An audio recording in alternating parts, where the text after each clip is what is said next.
आइए अब हम लोग जो है कोशिका के प्रकार देखते हैं। तो अगर हम देखें कोशिका जो है दो प्रकार की होती है, एक प्रोकैरियोटिक कोशिका और दूसरी यूकैरियोटिक कोशिका। जो प्रोकैरियोटिक कोशिका है इसमें प्रो का अर्थ होता है पुराना या आदि या इसको पूर्व, तो इसमें जो है, और कैरियोट का अर्थ होता है केंद्रक, तो इसमें जो केंद्रक है वो पुराना प्रकार का है, मतलब ये कोशिका भी पुराने प्रकार की है, आदिम प्रकार की है। अगर हम बात करें कि सबसे पहले किस प्रकार की कोशिका का निर्माण हुआ, तो प्रोकैरियोटिक कोशिका का।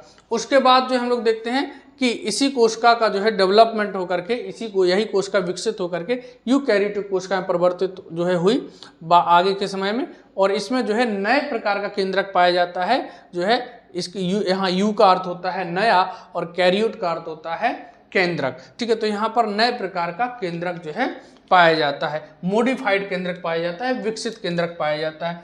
अब देखो इन दोनों कोशिकाओं में जो है जो प्रमुख अंतर है वो केंद्रक का ही है। देखो यहाँ पर हमने दो कोशिकाएं ली हैं, और जो ये एक जीवाणु कोशिका है जो प्रोकैरियोटिक कोशिका का उदाहरण है। इसकी सबसे जो बाहरी परत है जो ब्लैक कलर से हमने दिखाई है, शो कराई है, ये सेल वॉल है, कोशिका भित्ति है, और इसके अंदर जो ग्रीन कलर की है ये जो है कोशिका झिल्ली है, जिसको सेल मेम्ब्रेन या प्लाज्मा मेम्ब्रेन भी कहते हैं। और इसके अंदर जो है एक अर्ध तरल पदार्थ भरा होता है जो है कोशिका के अंदर, जिसको हम लोग क्या कहते हैं, साइटोप्लाज्म या कोशिका द्रव्य कहते हैं। ठीक है, और ये एक जंतु कोशिका का उदाहरण है, और जंतु कोशिका जो है यूकैरियोटिक कोशिका होती है, तो ये जंतु कोशिका है। और अगर हम लोग देखें तो ये इसमें ये बाहर की लेयर है जिसको हम लोग कोशिका झिल्ली या सेल मेम्ब्रेन कहते हैं। इसके अंदर जो है फ्लूइड भरा है, अर्ध तरल, जैसे इसमें भरा है कोशिका द्रव्य जिसको साइटोप्लाज्म कहा जाता है।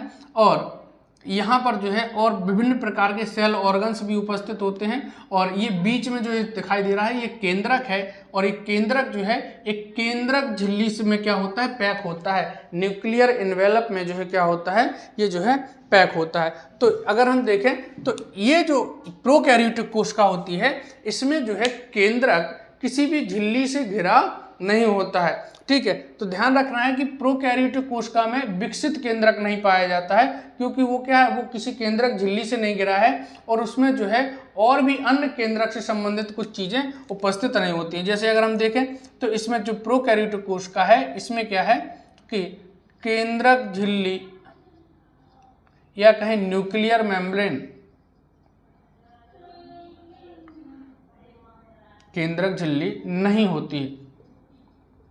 अर्थात हम कहेंगे कि चूंकि केंद्रक झिल्ली नहीं है तो यहाँ पर क्या है, यहाँ पर जो है जो विकसित केंद्रक है वो भी नहीं है। विकसित केंद्रक क्या है, का अभाव है, या हम कह सकते हैं कि केंद्रक अनुपस्थित है, अनुपस्थित है, अब्सेंस है। ठीक है, जबकि हम बात करें यूकैरियोटिक कोशिका में, तो यूकैरियोटिक कोशिका में जो है एक विकसित केंद्रक पाया जाता है जो केंद्रक झिल्ली के अंदर क्या होता है, बंद होता है। तो हम यहाँ बताएंगे कि क्या है, यहाँ पर एक विकसित केंद्रक होता है,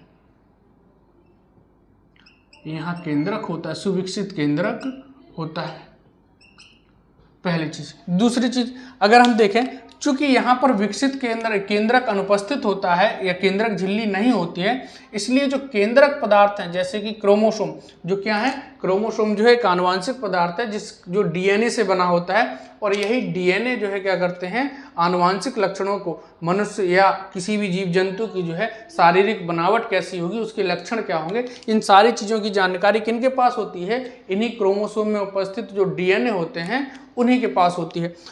ठीक, अब इसके साथ साथ जो है अगर हम देखें कि इसमें जो है जो यूकैरियोटिक कोशिका है इसके केंद्रक में एक ऑर्गन्स और पाया जाता है जिसको कहते हैं केंद्रिका या न्यूक्लियोलस। ठीक है, लेकिन अगर हम वहीं जो है प्रोकैरियोटिक की बात करें तो इसमें जो है केंद्रक का अभाव है या केंद्रक अनुपस्थित है, विकसित केंद्रक का अभाव है या केंद्रक अनुपस्थित है। उसके साथ साथ यहाँ पर जो है केंद्रिका भी नहीं पाई जाती है। ठीक है, तो यहाँ पर चूंकि विकसित केंद्रक नहीं है, मॉडिफाइड नहीं है, तो यहाँ सारे ऑर्गन्स नहीं मिलेंगे, केंद्रक वाले भी। तो यहाँ पर जो है केंद्रिका क्या है, अनुपस्थित होती है, केंद्रिका, या इसी को इंग्लिश में कहते हैं न्यूक्लियोलस। केंद्रिका नहीं होती या अनुपस्थित होती है, तो केंद्रिका अनुपस्थित है।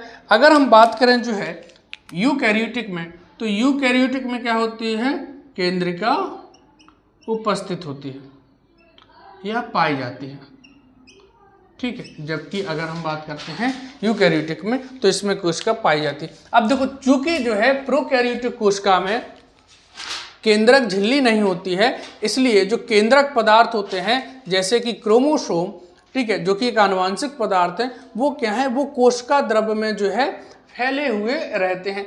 ये हमारा जो फ्लूइड भरा है अर्तरल, इसको कोशिका द्रव्य कहते हैं। तो इसी कोशिका द्रव्य में क्या है, स्वतंत्र रूप से जो है बिखरे हुए होते हैं। तो जो क्षेत्र, वह क्षेत्र जहां पर प्रोकैरियोटिक कोशिका के आनुवांशिक पदार्थ स्थित होते हैं, उस एरिया को कहा जाता है न्यूक्लियोइड, या उसको हम लोग क्या कहते हैं, जो है न्यूक्लियोइड के नाम से जानते हैं। तो ध्यान रखना कि अगर हम देखें तो यूकैरियोटिक कोशिका में केंद्रक पाया जाता है, जबकि प्रोकैरियोटिक कोशिका में न्यूक्लियोइड पाया जाता है, ठीक है। तो इस चीज को ध्यान रखना है कि जो है अगर हम देखें तो यहां पर क्या है, यहां पर जो है न्यूक्लियोइड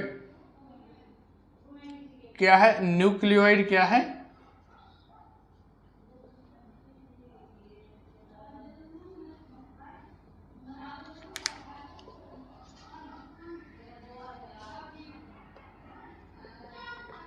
तो प्रोकैरियोटिक कोशिका का ऐसा क्षेत्र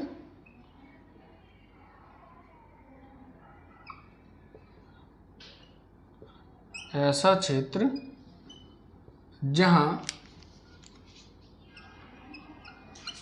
आनुवांशिक पदार्थ, और आनुवांशिक पदार्थ क्या है,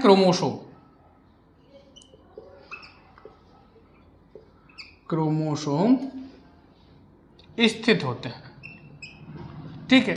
तो न्यूक्लियोइड जो है प्रोकैरियोटिक कोशिका का ऐसा क्षेत्र है जहां आनुवांशिक पदार्थ स्थित होते हैं। जैसे हम देखें जहां पर ये हमारा क्रोमोसोम पड़ा हुआ है, इस क्षेत्र को हम लोग क्या कहेंगे, न्यूक्लियोइड कहेंगे। इसको क्या कहेंगे, न्यूक्लियोइड। तो जो है यूकैरियोटिक कोशिका में न्यूक्लियस पाया जाता है, जबकि जो है प्रोकैरियोटिक कोशिका में न्यूक्लियोइड पाया जाता है। इसके साथ देखें कि जो है जो हमारा जो प्रोकैरियोटिक कोशिका होती है, इस प्रोकैरियोटिक कोशिका में ये जो आनुवांशिक पदार्थ है क्रोमोसोम, इसकी संख्या कितनी होती है, एक होती है।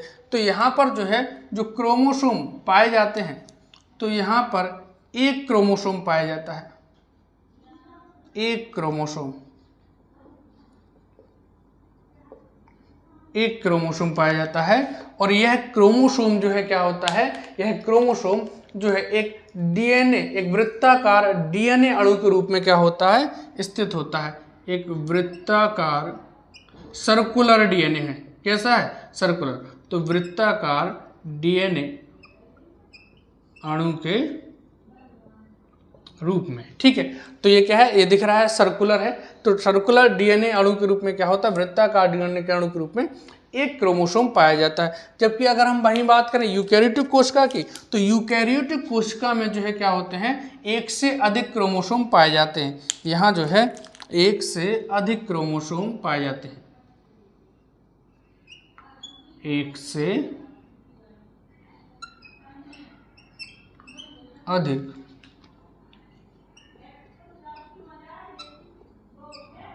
क्रोमोसोम, ठीक है। तो यहाँ एक से अधिक क्रोमोसोम पाए जाते हैं, जबकि जो है प्रोकैरियोटिक कोशिका में जो है एक ही क्रोमोसोम पाया जाता है। उसके बाद अगर हम देखें तो हमारा जो है जो प्रोकैरियोटिक कोशिका होती है, इसमें जो है विकसित केंद्रक तो पाया नहीं जाता, केंद्रक तो अनुपस्थित होता ही होता है, उसके साथ साथ कई और कोशिकांग भी नहीं पाए जाते। जैसे अगर हम लोग देखें तो यहाँ पर जो है ये हमारी एक जंतु कोशिका है, जो कि एक यूकैरियोटिक कोशिका है। इसमें हम देखें तो इसमें जो है तमाम सारे जो है सेल ऑर्गन्स होते हैं। जैसे ये हमारा ऑर्गन्स दिख रहा है माइटोकॉन्ड्रिया, ठीक है, माइटोकॉन्ड्रिया, गोल्जी बॉडी या गोल्जी अपरेटस, जिसको हम लोग गोल्जी काय भी कहते हैं हिंदी में, ठीक है। ये एंडोप्लाज्मिक रेटिकुलम, जिसको शॉर्ट में ईआर बोला जाता है, अंतःप्रदब्बी जालिका, रिक्तिका, यहां पर दिख रहा है लाइसोसोम, लाइसोसोम। तो ये जो है तमाम प्रकार की संरचनाएं, ये जो है सेल ऑर्गन्स क्या होते हैं, उपस्थित जो है नहीं होते हैं किसमें, जो है प्रोकैरियोटिक कोशिका में। तो और ये सारे के सारे जो है जो कोशिकांग हैं ये कैसे होते हैं, झिल्लीबद्ध होते हैं, झिल्ली युक्त होते हैं, अर्थात ये भी जो है केंद्रक की तरह एक झिल्ली से क्या होते हैं, घिरे हुए होते हैं। तो यहाँ पर एक चीज और ध्यान रखना है कि जो प्रोकैरियोटिक कोशिका है इसमें जो है झिल्ली युक्त कोशिकांग नहीं पाए जाते। ठीक है, तो इसमें जो है झिल्ली युक्त कोशिकांग नहीं पाए जाते, झिल्ली युक्त कोशिकांग नहीं पाए जाते, नहीं होते हैं। ठीक है, जबकि अगर हम बात करें तो यहाँ पर जो है जो सेल ऑर्गन्स होते हैं, जो कोशिकांग होते हैं, वो जो है क्या होते हैं, वो जो है झिल्ली युक्त होते हैं। तो यहाँ पर अगर हम देखें तो यहाँ पर हमारे झिल्ली युक्त कोशिकांग होते हैं, झिल्ली युक्त कोशिकांग होते हैं। जबकि हम बात करें तो जो है यहाँ पर झिल्ली युक्त कोशिकांग नहीं होते। तो कौन कौन से झिल्ली युक्त कोशिकांग जो है या कौन कौन से सेल ऑर्गन्स प्रोकैरियोटिक कोशिका में नहीं पाए जाते, तो ये हमारे जो है नहीं पाए जाते। जैसे हम बात करें जो गोल्जी अपरेटस, माइटोकॉन्ड्रिया, लाइसोसोम, रिक्तिका, ईआर, ये सभी जो है नहीं होते हैं। तो कौन कौन से कोशिकांग नहीं होते हैं, ये आपसे पूछ लिया जाता है कि प्रोकैरियोटिक कोशिका में कौन कौन से कोशिकांग नहीं पाए जाएंगे, तो ये सारे ही कोशिकांग नहीं पाए जाते। तो अगर हम बात करें तो यहाँ पर जो हमारे जो है जो यूकैरियोटिक कोशिका होती है, यहाँ पर जो है कौन कौन से कोशिकांग नहीं हो, प्रोकैरियोटिक कोशिका में कौन कौन से कोशिकांग नहीं होंगे, तो माइटोकॉन्ड्रिया,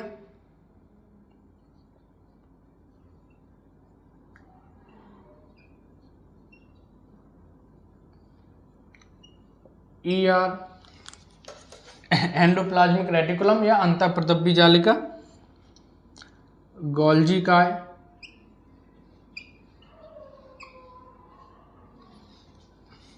लाइसोसोम,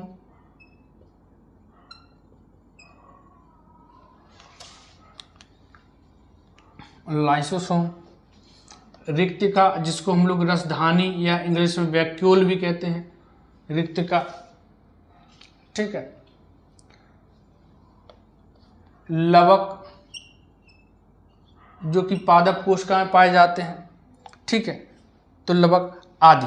ठीक है, तो हम देखेंगे कि ये वो कोशिकांग हैं, माइटोकॉन्ड्रिया, ईआर, गोल्जी काय, लाइसोसोम, रिक्तिका, लवक, प्लास्टिड, ठीक है, जैसे क्लोरोप्लास्ट। तो ये क्या होते हैं, ये जो है इनमें नहीं होते, ईटी से ये क्या होते हैं, नहीं पाए जाते, इनमें नहीं होते हैं, नहीं होते हैं।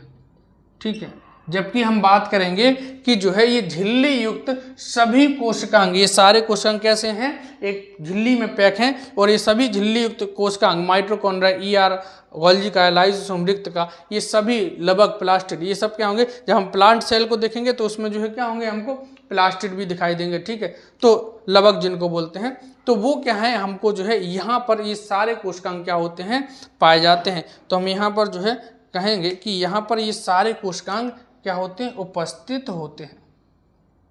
ये सारे कोशिकांग यहाँ क्या होंगे, उपस्थित होते हैं या पाए जाते हैं, ये सभी होते हैं, यहाँ ये सभी होते हैं, जबकि वहाँ जो है नहीं होते। ठीक है, अब बात करते हैं जो है कि इसमें अगर हम लोग देखें तो ये जो कोशिकांग हैं, इनमें एक कोशिकांग बहुत इंपॉर्टेंट है, जैसे कि माइटोकॉन्ड्रिया। तो अगर हम देखें तो यहाँ पर जो है जब किसी कोशिका में माइटोकॉन्ड्रिया नहीं है तो वो ऊर्जा का उत्पादन कैसे करेगी, क्योंकि जो माइटोकॉन्ड्रिया है यही वो सेल ऑर्गन्स होता है, कोशिकांग होता है जो ऊर्जा का उत्पादन करता है, और प्रत्येक एक जीव के लिए ऊर्जा बहुत आवश्यक होती है। ठीक है, विदाउट ऊर्जा के वो कोई भी काम नहीं कर सकता, जीवित नहीं रह सकता। तो जो है फिर यहाँ जो है प्रोकैरियोटिक कोशिका को, यहाँ इसको जो है किस प्रकार से ऊर्जा प्राप्त होती है, तो हम देखें कि जो है यहाँ पर जो हमारी प्रोकैरियोटिक कोशिका है, इस प्रोकैरियोटिक कोशिका में या ये जो जीवाणु कोशिका है इसकी जो है जो अंदर की लेयर है जिसको हम लोग कोशिका झिल्ली कहते हैं, प्लाज्मा मेम्ब्रेन कहते हैं, सेल मेम्ब्रेन कहते हैं, इसी सेल मेम्ब्रेन पर कुछ उभरी हुई संरचनाएं होती हैं जिनको हम लोग मीजोसोम कहते हैं। देखो यहाँ पर ये जो ग्रीन कलर से आपको दिख रही हैं, ये इस प्रकार से उंगली जैसी संरचनाएं जो है क्या है, ये अंदर की तरफ फोल्ड हैं, इन्हीं को हम लोग क्या कहेंगे, मीजोसोम या मेसोसोम के नाम से जाना जाता है। ये जो मीजोसोम संरचना है ये क्या करती है, ये जो है श्वसन के माध्यम से जो है ऊर्जा क्या करती है, उत्पादन करती है, एटीपी के रूप में ऊर्जा उत्पादन करती है।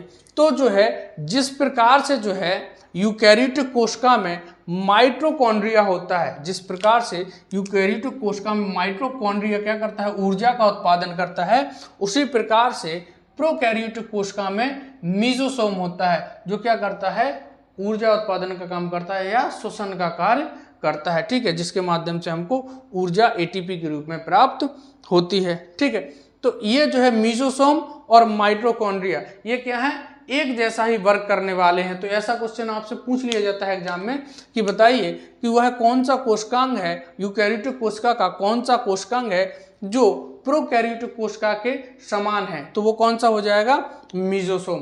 तो मीजोसोम क्या है, माइटोकॉन्ड्रिया के ही समान है। ठीक है, इसको ध्यान रखिएगा।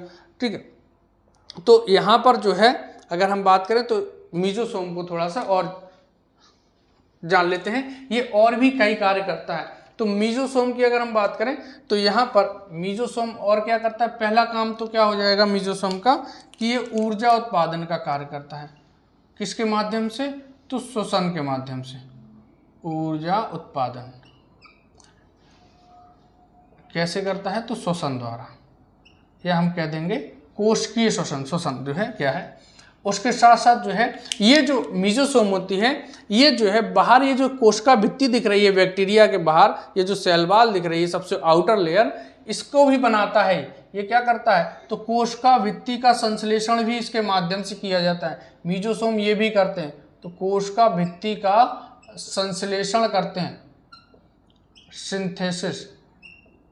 ठीक है, इसको क्या करते हैं, बनाने का कार्य करते हैं। और इसके साथ साथ ये डीएनए रेप्लिकेशन का भी कार्य करते हैं, डीएनए प्रतिकृति या रेप्लिकेशन, इसमें भी ये क्या करते हैं, जो है सहायता करते हैं। तो जो है ये मीजोसोम हो गया। उसके साथ अगर उसके बाद अगर हम लोग देखें तो जो है एक ऐसा कोशिकांग है जो क्या है, जो दोनों कोशिकाओं में क्या है, कॉमन है, और वो कोशिकांग कौन सा है, उसका नाम है राइबोसोम। तो अगर हम देखें तो यहाँ पर जो रेड रेड कलर की संरचनाएं दिख रही है, ये बिंदु हमने बनाए हैं, ये क्या है, ये है राइबोसोम, ये है राइबोसोम, राइबोसोम। ठीक है, ये है राइबोसोम। और यहाँ पर हम देखें तो एंडोप्लाज्मिक रेटिकुलम के बाहर यहाँ पर जो है ये रेड रेड कलर की कुछ संरचनाएं हमने बनाई हैं, ये भी क्या है, राइबोसोम है। इस पर जो बिंदु रखे हैं रेड रेड कलर में, ये क्या है, राइबोसोम है, राइबोसोम। तो जो है ये जो है क्या है, एक ऐसी संरचना है जो दोनों यूकेरियोटिक और प्रोकैरियोटिक दोनों कोशिकाओं में क्या है, कॉमन है। और जो है चूंकि अगर हम देखें तो जो प्रोकैरियोटिक कोशिका है इसमें झिल्ली युक्त कोशिकांग पाए ही नहीं जाते, इसलिए राइबोसोम कैसा है, एक झिल्ली रहित कोशिकांग है। ऐसा भी क्वेश्चन आपसे पूछ लिया जाता है कि वह कौन सा कोशिकांग है, यूकेरियोटिक कोशिका में कौन सा कोशिकांग झिल्ली रहित है, तो वो कौन सा है, राइबोसोम है। ठीक है, या ऐसे पूछ लेगा कि कौन सा कोशिकांग जो है, जो झिल्ली रहित कोशिकांग है, जो दोनों में पाया जाता है, यूकेरियोटिक में और प्रोकैरियोटिक में। तो यहाँ पर जो है राइबोसोम जो है एक झिल्ली रहित कोशिकांग है जो दोनों में पाया जाता है। ठीक है, तो ध्यान रखेंगे इसको। तो नीचे आपको जो है दिखाई नहीं देगा, यहाँ ऊपर हम लिख लेते हैं। इसका आप लोग स्क्रीनशॉट वगैरह कुछ ले लिया करिए, ठीक है, जिससे कि आपको बाद में अपना नोट्स बनाने में जो है मदद मिलेगी।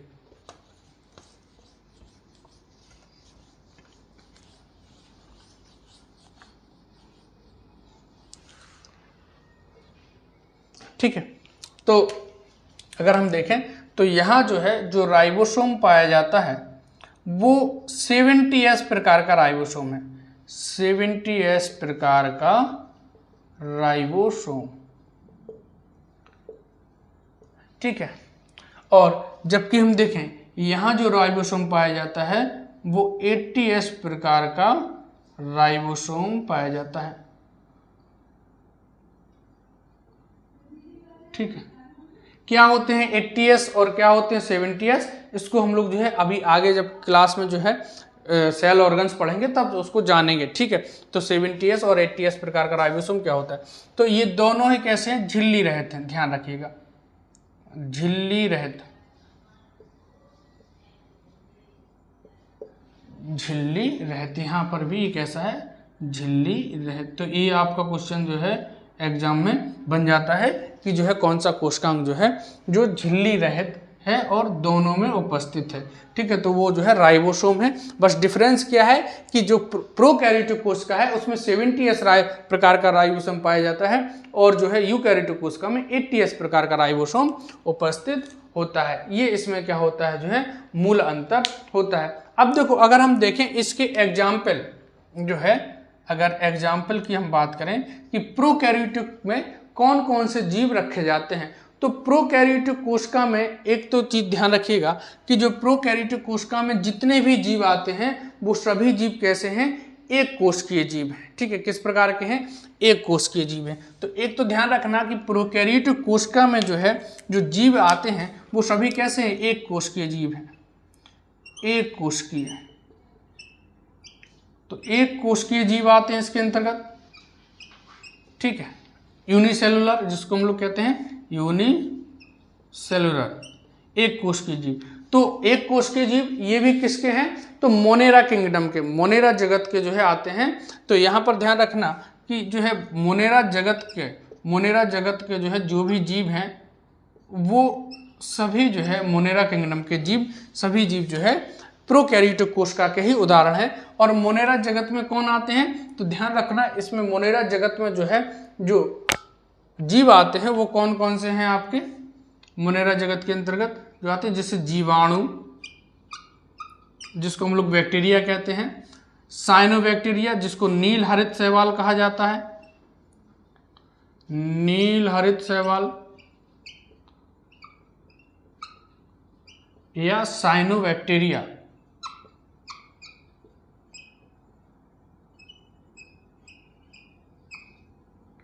साइनोबैक्टीरिया, माइकोप्लाज्मा, माइकोप्लाज्मा, ये सभी जो है क्या है, ये सभी जो है हमारे प्रोकैरियोटिक कोशिका के उदाहरण। तो जीवाणु, नील हरित शैवाल या माइकोप्लाज्मा, ये सभी हमारे क्या है प्रोकैरियोटिक कोशिका के उदाहरण है। और प्रोकैरियोटिक जीव जो है कैसे होते हैं, एक कोशिकीय होते हैं, मतलब एक ही कोशिका से बनी होती है, उनकी पूरी बॉडी ही एक कोशिका से बनी होती है। ठीक है, और मोनेरा जगत के जो है जो जीव हैं वो सभी इसी में जो है आते हैं। अगर हम बात करें जो है यहाँ पर जो हमारे यूकैरियोटिक जो है जो यूकैरियोटिक कोशिका होती है, ये जो जीव होते हैं यूकैरियोटिक जीव, ये दोनों प्रकार के होते हैं, कुछ एक कोशिकीय भी होते हैं और कुछ बहुकोशिकीय भी होते हैं। तो अगर हम बात करें यूकैरियोटिक की, तो ये हमारे एक कोशिकीय भी हैं और बहुकोशिकीय भी हैं, मतलब यूनिसेलुलर भी हैं और मल्टीसेलुलर भी हैं। तो यूकैरियोटिक में दोनों प्रकार के जीव आते हैं या दोनों प्रकार के जीव रखे गए, एक कोशिकीय और बहुकोशिकीय, मल्टीसेलुलर। तो जो एक कोशिकीय जीव रखा गया है इसमें वो कौन सा है, वो है हमारा जो है प्रोटोजोआ। तो जितने भी प्रोटोजोआ हैं, ठीक है, जैसे कि अमीबा, तो प्रोटोजोआ से वर्ग से संबंधित जितने भी जीव हैं जो एक कोशिकीय है वो सभी जो है क्या है, यूकैरियोटिक कोशिका का उदाहरण है। ठीक है, तो जो है जो एक कोशिकीय हुए जीव जो यूकैरियोटिक कोशिका का उदाहरण है वो कौन है, वो प्रोटोजोआ से आते हैं। अगर हम बात करें बहुकोशिकीय, तो बहुकोशिकीय में कौन कौन से इसमें शामिल किए गए हैं, बहुकोशिकीय में इसमें जो है पादप शामिल किए गए हैं। तो जितनी भी जो है पादप कोशिका है वो सभी जो है यूकैरियोटिक कोशिका का उदाहरण है, प्लांट सेल। इसके साथ साथ जंतु, एनिमल सेल, ये भी किसका उदाहरण है, ये भी जो है यूकैरियोटिक कोशिका का उदाहरण है। इसके साथ कवक या फंजाई, जिसको हम लोग जो है इंग्लिश में फंजाई भी कहते हैं, कवक, तो ये क्या है, ये भी हमारे जो है यूकैरियोटिक कोशिका के जो है उदाहरण हैं। ठीक है, तो ये हमारा प्रोकैरियोटिक और यूकैरियोटिक कोशिका में जो है अंतर रहा और इसके माध्यम से हम लोगों ने प्रोकैरियोटिक कोशिका को जो है अच्छे से समझा जाना। ठीक है, तो आपको जो है वीडियो कैसा लगा कमेंट में ज़रूर बताइए, और जो है इसको जो है अपने दोस्तों के साथ भी शेयर करिए। ठीक है, जिससे वो लोग भी इसका जो है लाभ उठा सकें। तो चलिए मिलते हैं अगली क्लास में।